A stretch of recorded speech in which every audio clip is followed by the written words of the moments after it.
Hello, welcome to China Mosaic. I'm Sun Wanlu.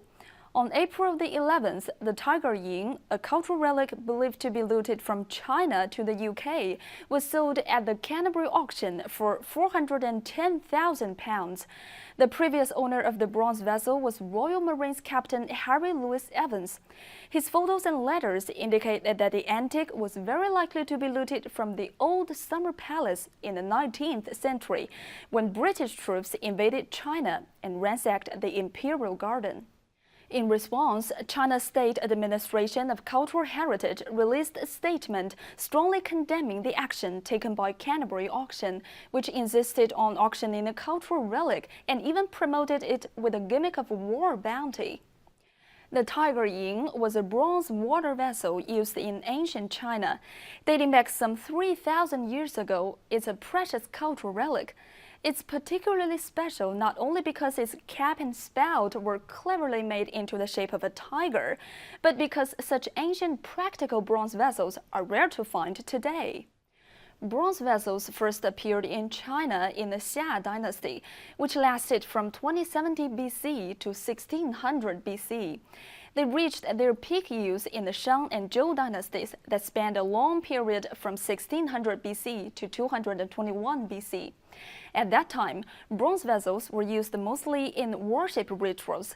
They had many functions, including food vessels, wine vessels, water vessels, as well as musical instruments. Food vessels include ding, a cooking vessel with 2 looped handles and 3 or 4 legs; dou, a stamped cup or bowl; and gui, round-mouthed vessels with 2 or 4 looped handles. The bronze vessels needed to go through special processes to produce exquisite features that are hard to achieve even today. They demonstrate the social productivity of that time. Since their production was limited, the number, size, function, and combination style of bronze vessels all indicate the status of their owners in ancient China. Cultural relics can tell stories of history. For China, a country with a time-honored history, cultural relics are especially precious since they epitomize its several thousand years of civilization.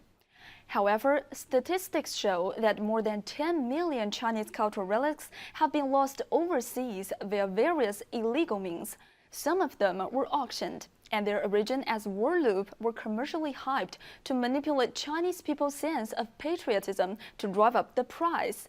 Such ploys have aroused the resentment and indignation of the Chinese people. We can't change history, but we can shape the future with friendship. For example, in 2013, the French Pinot family donated bronze rat and rabbit heads plundered from the old Summer Palace to China. In our previous episode, we talked about a Japanese auction house in 2016 holding the sale of Chinese cultural relics illegally obtained by Otani Kozoi in the early 1900s.